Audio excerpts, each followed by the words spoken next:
Rokok yang ada campuran cengkehnya itu kalau dibakar akan menimbulkan suara seperti ini. Duar mercon lagi.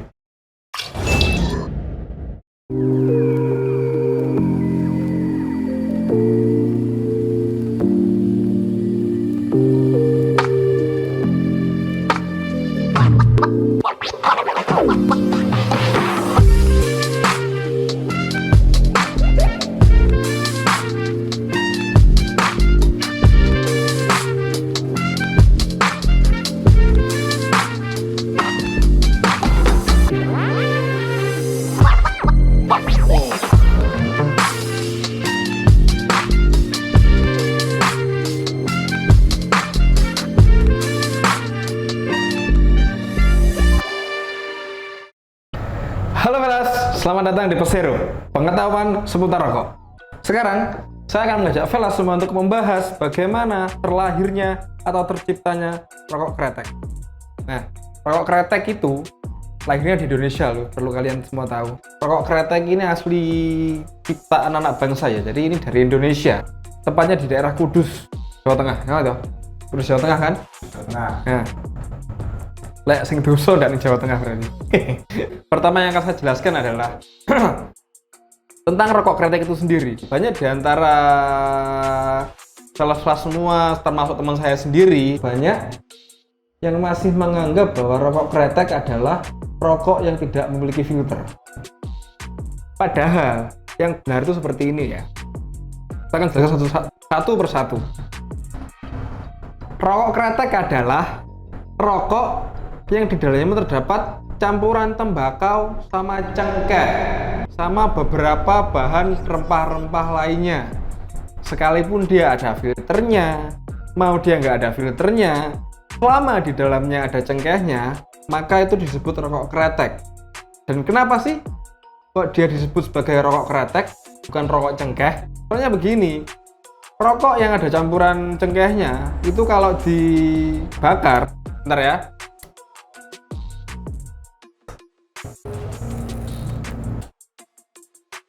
akan menimbulkan suara seperti ini. Duar mercon lagi. Barangkali terdengar itu ada suara kemertek. Suara kemertek itu tadi berasal dari cengkeh yang terbakar. Maka dari itu, rokok dengan campuran cengkeh ini disebut sebagai rokok kretek. Jelas sekali ya. Terus satu lagi yang saya jelaskan, rokok yang tidak ada cengkehnya, jenis rokok yang bukan kretek. Rokok yang bukan kretek itu seperti kalau dijual banyak di pasaran itu seperti Marlboro, seperti Lucky Strike yang putihan, terus Halim Pak, Halim. Nah, rokok-rokok itu nggak ada cengkehnya, makanya dia disebut sebagai rokok putihan. Dan sekalipun mereka punya filter atau mereka tidak punya filter, tetap mereka disebut rokok putih. Soalnya, kenapa? Betul sekali, karena dia tidak ada campuran cengkehnya. Jadi begitu loh ya. Jelas kan? Baiklah, langsung saja kita masuk ke pembahasan sejarah tentang lahirnya rokok kretek. Di daerah Kudus lebih tepatnya. Kudus di Jawa Tengah, bisa saya bicarakan. Nah, waktu itu pada saat abad sekitar 19, abad ke-19 itu ada seorang bapak-bapak. Ada bapak-bapak teman-teman. Serius ada bapak-bapak. Namanya Bapak Haji Jamhari. Bapak Haji Jamhari ini seorang penderita asma. Jadi dia punya sakit asma, sesak nafas, atau biasa kita sebut dalam bahasa Jawa itu bengek. Gitu. Nah, terus Bapak Haji Jamhari ini punya ini, apa namanya? Minyak cengkeh. Terus sama Bapak Haji Jamhari ini tidak tahu, mungkin dia iseng atau bagaimana ya. Minyak cengkeh ini dituang, terus dioleskan ke sekujur tubuhnya, ke dadanya, ke gegernya, ke boyoknya, ke anunya. Pokoknya intinya minyak cengkeh itu diratakan, dioles-oles ke seluruh tubuhnya. Nah, dari situ Bapak Haji Jambari ini merasa lebih enak. Maksudnya saat nafasnya, asmanya ini mulai berkurang, tidak separah yang sebelum-sebelumnya. Nah, setelah itu Bapak Haji Jambari ini bereksperimen lah. Dia mengambil cengkeh yang masih cengkeh-keh, yang masih cengkeh itu loh, tanamannya itu loh, apa sih itu, bunga atau apa sih? Itu sama Bapak Haji Jambari itu dihaluskan, dipotong kecil-kecil, digerus gitu. Setelah itu sama Bapak Haji Jambari dicampurkan ke tembakau. Dicampur aduk. Setelah itu sama Bapak Haji Jambari itu dilinting di daun ini loh, pisang. Apa? Daun 5. Daun pintu. Jagung. Klobot jagung, tahu ya pasti.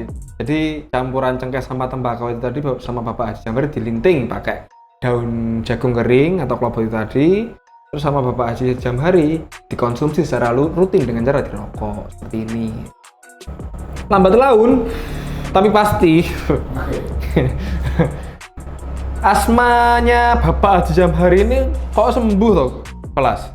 Pada akhirnya Bapak Haji Jambari ini menganggap bahwa cengkeh ini adalah yang membuat sesak nafasnya sembuh.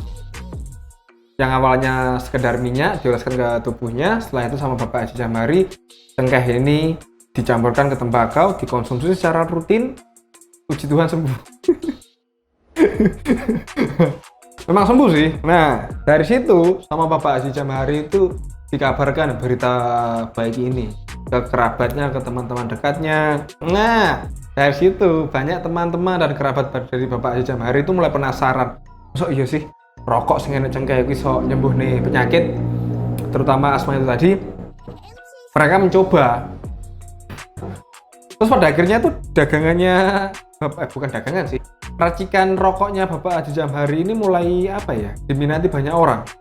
Entah mungkin karena khasiatnya itu sendiri atau karena rasanya sendiri yang gurih. Memang rokok yang bercengkeh itu memang enak. Sampai-sampai banyak dari kalangan pejabat juga yang memesan rokok ini ke Bapak Haji Jambari. Tapi waktu itu Bapak Haji Jambari kalau tidak salah dia hanya melayani kerabatnya saja dan orang-orang terdekat.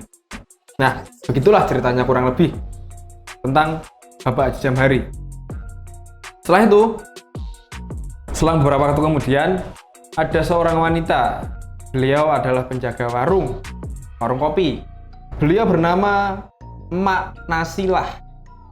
Mak Nasilah ya. Saya beritahu ya kenapa kok wanita si penjaga warung ini dinamakan Nasilah. Cukup unik loh namanya, Nasilah. Padahal waktu itu seharusnya zaman itu banyak yang namanya susu. Mungkin malah ini. Waktu itu ibunya Mak Nasilah ini pas mengandung si Nasilah ini tadi, masih dalam kandungan. Bapaknya Nasilah ngomong sama istrinya, yaitu ibunya Nasilah ini tadi, Teko. Waktu itu sepulang kerjanya bapaknya Nasilah ini, dia waktu istirahat gitu, pulang ke rumah terus ngomong sama istrinya, sama ibunya Nasilah, Dek, makan apa ini? Sama istrinya dijawab, Nasilah gitu. Dari situ bapaknya Nasilah ini inspire mak, enggak ngono Pak. Wis, anakku tak jenenge Nasilah. Tuh. Ngawur. Dan di warungnya ini dia juga menyediakan inangan itu loh, untuk nginang itu loh, yang supaya memperkuat gigi, terus sirih Mas. Sirih, jambe apapun itulah, tapi kelas semua pasti tahu lah ya tentang dunia inang menginang ini kan. Kinang. Oh, kinang. Kinang lah ya, induk ya. Nah, setelah itu, ini di warungnya Mak Nasilah ini sering dikunjungi sama kusir-kusir. Kusir ini adalah orang yang mengendalikan dokar. Oh ya betul Mas. Betul ya, dokar. Nah, banyak bapak-bapak kusir ini yang mampir ke warungnya Mak Nasilah untuk sekedar ngopi, terus untuk nginang, untuk bersantai, istirahat, begitulah. Suatu hari itu Mak Nasilah itu risih. Risihnya itu karena begini, kotoran dari sisa-sisa inangan tadi sama kusir-kusir itu banyak dilepeh apa dilepeh, diludahkan ke sembarangan tempat gitu loh, dilantai-lantai lah, seperti itu. Nah, Mak Nasilah ini risih Pak, soalnya warungnya tuh jadi kotor lah, jadi gila lah, soalnya banyak ludah-ludah dari kata kusir lah. Dari situ Mak Nasilah memikirkan, bukan memikirkan sih, dapat wahyu, dia dapat wangsit, sama seperti yang dilakukan sama bapak di jam hari tadi. Mak Nasilah mencampur tembakau sama cengkeh dan dilinting pakai daun jagung kering klobot itu tadi, dilinting lah sama Mak Ilah.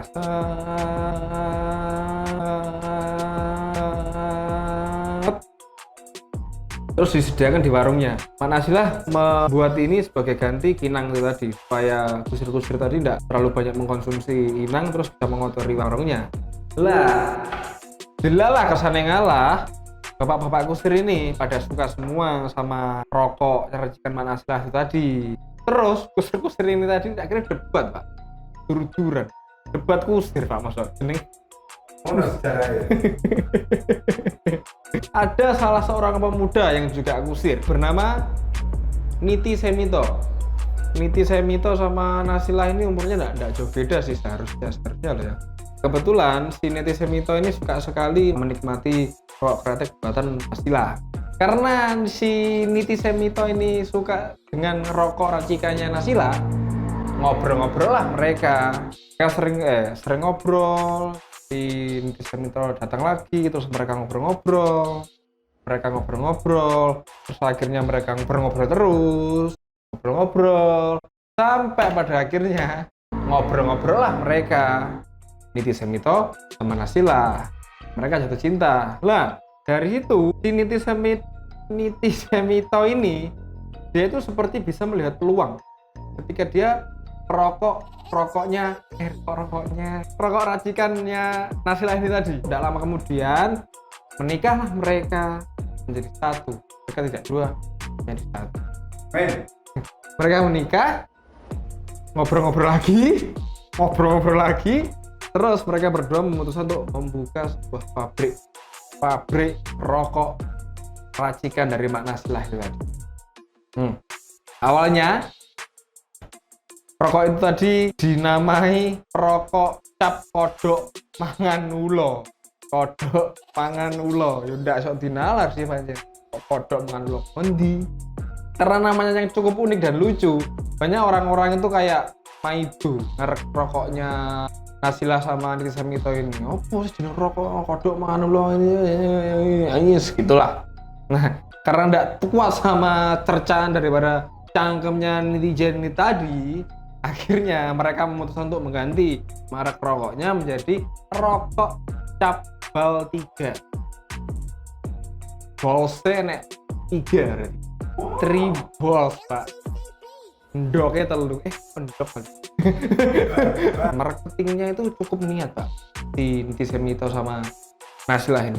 Niti Semito itu sampai menyewa pesawat jenis Fokker F200. Pesawat itu untuk menyebar selebaran informasi tentang rokok kreteknya mereka ini. Pesawat ini diterbangkan mulai dari Kudus, Jawa Tengah, sampai dari Kudus sampai Jawa Barat, sampai Jakarta gitu ya. Itu pesawat itu terbang terus sambil mungkin loh ya, sambil menjatuhkan selebaran informasi tentang rokok Cabal 3 itu tadi. Selain itu, Niti Semito sama Nasilah itu juga mempromosikan rokoknya ini lewat radio. Terus mereka juga membagikan piring, cangkir-cangkir seperti ini. Tapi ada capnya ini, rokok Cabal 3 di barang-barang itu tadi.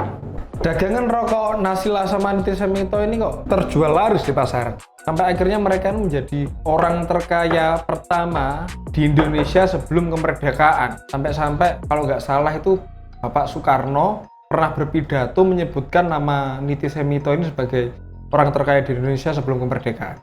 Karena usaha rokok kretek itu tadi, sama orang Belanda itu si Niti Semito ini disebut sebagai Raja Kretek Indonesia.